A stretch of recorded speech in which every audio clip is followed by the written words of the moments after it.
സ്നേഹമുള്ള കൂട്ടുകാരെ, നിങ്ങളേവരെയും SSJJ എന്ന യൂട്യൂബ് ചാനലിലേക്ക് സ്വാഗതം ചെയ്തുകൊള്ളുന്നു. നിങ്ങൾക്കേവർക്കും സന്തോഷവും സമാധാനവും അനുഗ്രഹപ്രദവും പ്രത്യാശ നിർഭരവുമായ ഒരു 2025 വർഷത്തെ പുതുവർഷം ആശംസിക്കുന്നു.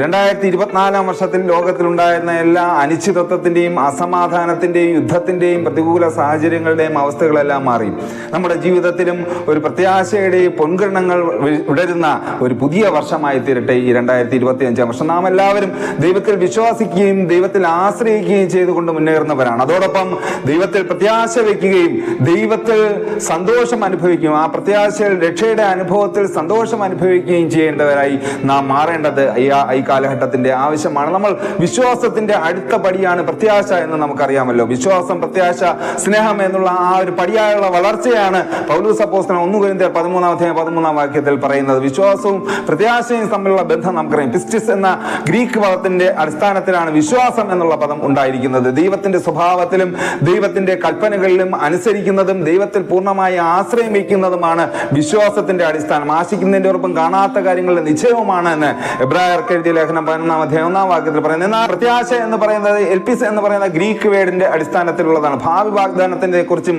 ഭാവിയെ കുറിച്ചുള്ള ക്ഷമയോടുകൂടെയുള്ള കാത്തിരിപ്പാണ് പ്രത്യാശ എന്ന് പറയുന്നത്. വിശ്വാസം എന്നത് വർത്തമാനത്തിൽ ദൈവത്തിലുള്ള വാഗ്ദത്തത്തിൽ ആശ്രയമാണെങ്കിൽ ഭാവി കാലത്തിലുള്ള വാഗ്ദത്ത നിവൃത്തിയെ കുറിച്ചുള്ള ക്ഷമയോടെയുള്ള കാത്തിരിപ്പാണ് പ്രത്യാശ എന്ന് പറയുന്നത്. വിശ്വാസം എന്ന അനുസരണത്തോടും ആശ്രയത്തോടും കൂടെ ദൈവഹിതത്തിന് കീഴ്പ്പെടുന്നതാണെങ്കിൽ പ്രത്യാശ എന്ന് പറയുന്നത് സഹിഷ്ണുതയോടെ സ്ഥിരോത്സാഹത്തോടും കൂടെ കാത്തിരിക്കുന്നതാണ്. വിശ്വാസത്തിന്റെ അടിസ്ഥാനം ഉറപ്പും ആശ്രയബോധവുമാണെങ്കിൽ പ്രത്യാശ എന്ന് പറയുന്നത് പ്രതീക്ഷയോടെ കാത്തിരിക്കുന്ന മുന്നേറുന്ന അവസ്ഥയാണ്. ആ വിശ്വാസത്തിന്റെ പൂർത്തീകരണത്തിലേക്ക് മുന്നേറുന്ന പ്രതീക്ഷയോടെ മുന്നേറുന്ന അവസ്ഥയാണ് പ്രത്യാശ എന്ന് പറയുന്നത്. വിശ്വാസമാണ് പ്രത്യാശയുടെ അടിസ്ഥാനം. വിശ്വാസത്തിന്റെ ആദ്യ പടിയാണ് പ്രത്യാശ എന്ന് പറയുന്നത്. വിശ്വാസമാണ് ഈ പ്രത്യാശയുടെ അടിസ്ഥാനം എന്ന് നമുക്ക് കാണുവാൻ സാധിക്കും. ആ വിശ്വാസത്തിൽ കൂടെ നമുക്ക് പ്രത്യാശയിലേക്ക് മുന്നേറുന്ന ഒരു പുതിയ വർഷമാണ് 2025 വർഷം. എല്ലാത്തിനും പ്രത്യാശയോടുകൂടെയും പ്രതീക്ഷയോടുകൂടെയും ആ ഒരു ദൈവികമായിട്ടുള്ള പ്രതീക്ഷയിൽ മുന്നേറുന്ന ഈ 2025 വർഷം നമുക്ക് എല്ലാവർക്കും അനുഗ്രഹത്തിന്റെ കാരണമായിട്ട് തീരട്ടെ. ഒന്നാമതായി നാം യഹോവയിൽ പ്രത്യാശ വയ്ക്കുക എന്നുള്ളതാണ്. 2025 വർഷത്തിലെ സന്ദേശമായി 25 സങ്കീർത്തനത്തിലെ 2 വാക്യം യഹോവയിങ്കൽ പ്രത്യാശ വയ്ക്കുന്ന ദാവീദിനെ കുറിച്ച് അവിടെ പറയുകയാണ്.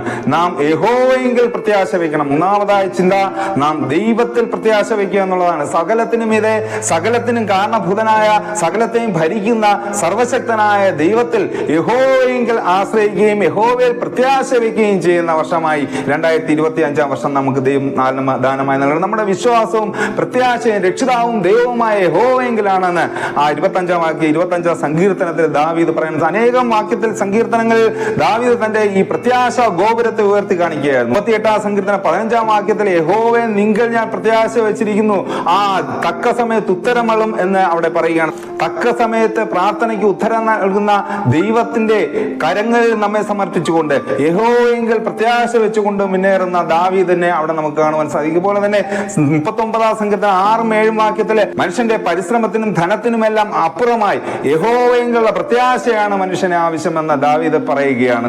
42 സങ്കീർത്തനം 5 വാക്യത്തിലെ ഒരു വിഷമഘട്ടത്തിലായിരിക്കുമ്പോൾ ദൈവമേ ആത്മാവ് വിഷാദിച്ചിരിക്കുന്നതിന്റെ ദൈവത്തിൽ പ്രത്യാശ വയ്ക്കുക, അവൻ എന്റെ മുഖപ്രകാശക രക്ഷയും എന്റെ ദൈവവുമാകുന്നു എന്ന് പറയുന്ന ആ ഒരു കഷ്ടതയുടെ അനുഭവത്തിൽ നമുക്ക് ജീവിതത്തിൽ പ്രത്യാശ നൽകുന്നത് ദൈവത്തിലാണ്, യഹോവയിലാണ് ആ പ്രത്യാശ വയ്ക്കേണ്ടത്.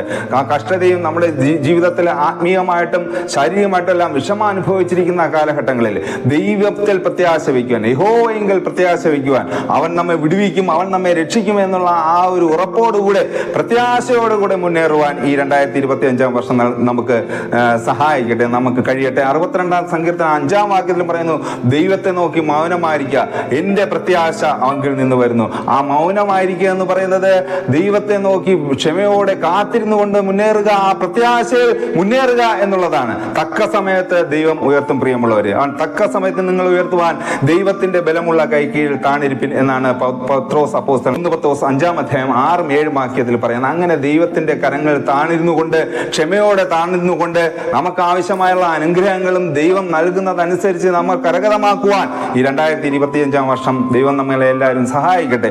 രണ്ടാമതായി ദൈവ വചനത്തിലുള്ള പ്രത്യാശ വെക്കുക എന്നുള്ളതാണ്. 130 സങ്കീർത്തനം 5-ാം വാക്യത്തിൽ പറയുകയാണ്, ഞാൻ യഹോവയ്ക്കായി കാത്തിരുന്നു, അവന്റെ വചനത്തിൽ ഞാൻ പ്രത്യാശ വയ്ക്കുന്നു എന്നുള്ളതാണ്.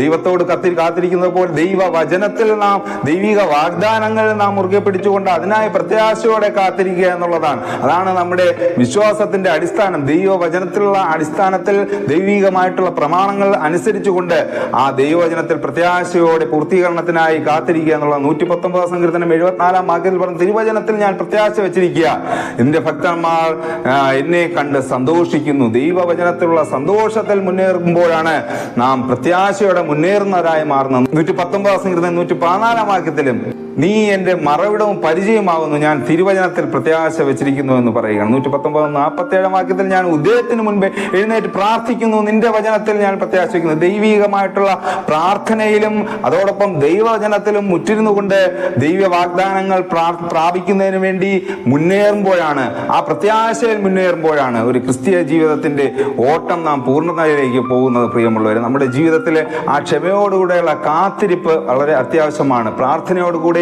ദൈവവചന ധ്യാനത്തോടുകൂടെയും ദൈവ വാഗ്ദാനങ്ങളെ മുറുകെ പിടിച്ചുകൊണ്ട് അതിൽ പ്രത്യാശയോടെ കാത്തിരുന്നു കൊണ്ട് ക്ഷമയോടെ അതിനെ നേടുന്നതിനുള്ള ആ ഒരു കാത്തിരിപ്പ് ഈ 2025 വർഷത്തിൽ പൂർത്തീകരിക്കുന്നതായി തീരട്ടെ.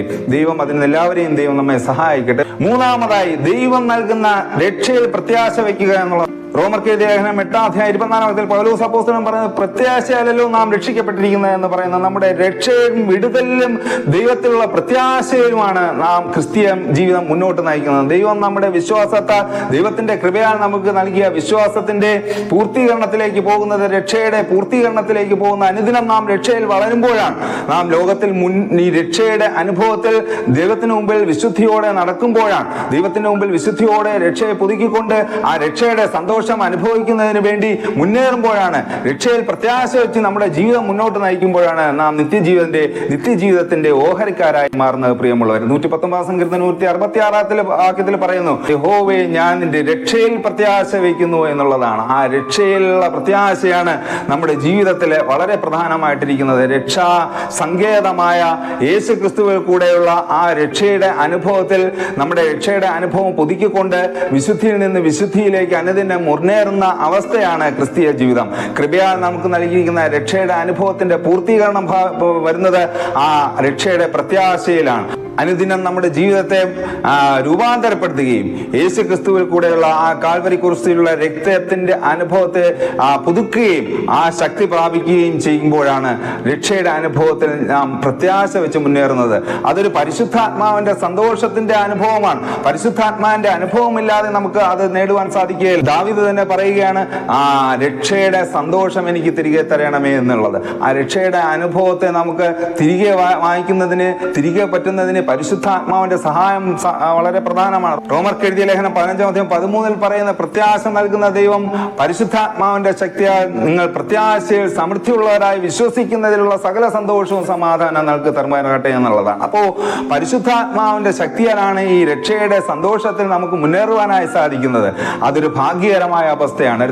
തീത്തോ തന്റെ ലേഖനത്തിൽ 2-ാം അധ്യായം 12-ാം അധ്യായത്തിൽ ഭാഗ്യകരമായ പ്രത്യാശ എന്ന് പറയുകയാണ്. ഭാഗ്യകരമായ ഒരു പ്രത്യാശ, കൃപയാൽ നമുക്ക് നൽകിയ രക്ഷയുടെ അനുഭവം പുതുക്കിക്കൊണ്ട് ആ ഒരു വിശ്വാസത്തിന്റെ അനുദിന വളർച്ചയിൽ രക്ഷയുടെ പൂർത്തീകരണത്തിന് വേണ്ടി പ്രത്യാശ വെച്ചുകൊണ്ട് ദൈവത്തിന്റെ നിത്യതയോളം വളരുന്ന ആ ഒരു അനുദിനം വിശുദ്ധിയിൽ നിന്ന് വിശുദ്ധിയിലേക്ക് വളരുന്ന അനുഭവം ഒരു ഭാഗ്യകരമായ ഒരു ക്രിസ്തീയ ജീവിതമാണ്. ആ ഒരു ഭാഗ്യകരമായ ക്രിസ്തീയ അനുഭവത്തിലേക്ക് വളരുവാൻ ഈ 2025 വർഷം ദൈവം നമുക്ക് എല്ലാവരെയും സഹായിക്കട്ടെ. നാലാമതായി, നിത്യജീവങ്കിലേക്ക് പ്രത്യാശ വയ്ക്കുക എന്നുള്ളതാണ്. നമ്മുടെ ജീവിതം ഈ ലോകത്തിന്റെ ജീവിതം കൊണ്ട് അവസാനിക്കുന്നതല്ല, തീരുന്നതല്ല, മറിച്ച് നിത്യജീവങ്കിലേക്ക് നമ്മെ വഴി നടത്തുന്നതാണ്. ക്രിസ്തീയ ജീവിതം എന്ന് പറയുന്നത് നിത്യജീവങ്കിലേക്ക് വഴി നടത്തുന്നതാണ്. പൗലോസ് അപ്പോസ്തലൻ പറയുന്നത്, നാം ഈ ആയുസ്സിൽ നാം ക്രിസ്തുവിൽ പ്രത്യാശ വയ്ക്കുന്നുവെങ്കിൽ നാം സകല മനുഷ്യരെല്ലാം അരിഷ്ടന്മാരെന്നാണ് 1 കൊരിന്ത്യർ 15-ാം അധ്യായത്തിൽ പറയുന്നത്. ഈ ലോകത്തിന് അപ്പുറമായ ഒരു നിത്യജീവങ്കിലേക്ക്, ആ ഒരു ജീവിതത്തിലേക്ക് നമ്മൾ പ്രയാണത്തിലാണ് പ്രിയമുള്ളവരെ. അതിലാണ് പ്രത്യാശ പ്രത്യാശ വയ്ക്കേണ്ടത്. എബ്രായർക്കെഴുതിയ ലേഖനം 6-19 വളരെ വ്യക്തമായിട്ട് പറയുന്നത്, പ്രത്യാശ നൽകുന്ന നമുക്കൊരു നങ്കൂരം തന്നെ, നമുക്കൊരു ആശ്രയബോധം തന്നെ, അതൊരു നിശ്ചയവും സ്ഥിരതയുമുള്ള തിരശ്ശീലിക്കകത്തേക്ക് കടക്കുന്നതുമാകുന്നു. ആ യേശു ക്രിസ്തു, ആ മഹാപുരാതനായ യേശു ക്രിസ്തു ആ നിത്യജീവൻ എന്ന് പറയുന്ന തിരശ്ശീലയ്ക്ക് അപ്പുറത്തേക്ക് കടന്നതുപോലെ ദൈവവും നമ്മെ ആ ഒരു നിത്യജീവനിലേക്ക് കടക്കുന്നതിന് വേണ്ടിയാണ് ഈ ലോകത്തിലേക്ക് വന്നത് എന്ന് അവിടെ പറയുകയാണ്. അപ്പോൾ പ്രത്യാശയിൽ, ആ നിത്യജീവനിലേക്കുള്ള പ്രത്യാശയിൽ നടത്തുന്നതാണ് ഈ ക്രിസ്തീയ ജീവിതത്തിന്റെ ഏറ്റവും വളരെ പരമപ്രധാനമായുള്ള ആ ഒരു ലക്ഷ്യം തന്നെ. നമ്മുടെ ക്രിസ്തീയ ജീവിതം എന്നുള്ളത് ആ ഒരു നിത്യജീവനിലേക്കുള്ള പ്രത്യാശയിൽ മുന്നേറുക എന്നുള്ളതാണ്. രക്ഷയുടെ അനുഭവത്തിൽ അനുദിനം പുതുക്കിക്കൊണ്ട് നിത്യജീവനിലേക്കുള്ള പ്രത്യാശയിൽ നമ്മെ വഴി നടത്തുന്നു. ആ പ്രത്യാശ എപ്പോഴും ശേഷിക്കും എന്ന് അവിടെ പറയുന്നത്. പ്രത്യാശയ്ക്കോ ഭംഗം വരികയില്ല എന്നുള്ളതാണല്ലോ പൗലോസ് അപ്പോസ്തലൻ പറയുന്നത്. ആ ഒരു പ്രത്യാശയാണ് നമ്മുടെ ജീവിതത്തെ എപ്പോഴും മുന്നോട്ട് നയിക്കുന്നത്. ഏതൊരു പ്രതികൂല സാഹചര്യങ്ങളിലും പ്രത്യാശയോടുകൂടെ ദൈവത്തെ നോക്കുമ്പോൾ, ആ ഒരു പ്രത്യാശ ഗോപുരമായ യഹോവയെങ്കിലേക്ക് കണ്ണുകൾ ഉയർത്തുമ്പോൾ നമുക്ക് സഹായം അവിടെ നിന്ന് വരികയും നമ്മെ ജീവിതത്തിന്റെ ഒരു വ്യത്യസ്തമായുള്ള നിലകളിൽ എത്തിക്കുകയും ജീവിതത്തിന്റെ ഉന്നമനത്തിലേക്ക് ദൈവം നമ്മെ നടത്തുകയും ചെയ്യും. പ്രിയമുള്ളവർ, അതിന് ഈ ഒരു 2025 വർഷം ദൈവം നമുക്ക് എല്ലാവരെയും സഹായിക്കട്ടെ. ഈ പ്രത്യാശയിൽ മുന്നേറുവാൻ, യഹോവയിൽ പ്രത്യാശ വയ്ക്കുവാൻ, ദൈവവചനത്തിൽ, ദൈവിക വാഗ്ദാനത്തിൽ പ്രത്യാശ വയ്ക്കുവാൻ, ദൈവവചനത്തിലും ദൈവത്തിൽ കൂടെ നൽകുന്ന രക്ഷയുടെ, യേശുക്രിസ്തുവിൽ കൂടെ നൽകുന്ന രക്ഷയുടെ അനുഭവത്തിൽ അനുദിനം വളർന്നുകൊണ്ട് വിശുദ്ധിയിൽ നിന്ന് വിശുദ്ധിയിലേക്ക് വളർന്ന് അതിൽ രക്ഷയുടെ അനുഭവത്തിൽ പ്രത്യാശ വെച്ച് മുന്നേറുവാൻ, അതിൽ അവസാനമായി നിത്യജീവൻ എന്നുള്ള ആ ലക്ഷ്യത്തെ പ്രത്യാശ വെച്ചുകൊണ്ട് ജീവിതം മുന്നോട്ട് നയിക്കുവാൻ ഈ 2025 വർഷം ദൈവം നമ്മെ എല്ലാവരെയും സഹായിക്കട്ടെ എന്ന് പ്രാർത്ഥിച്ചുകൊണ്ട് ആശംസിച്ചുകൊണ്ട് നിർത്തുന്നു. ദൈവം നമ്മെ എല്ലാവരെയും സമൃദ്ധി അനുഗ്രഹിക്കുമാറാകട്ടെ. ആമേൻ.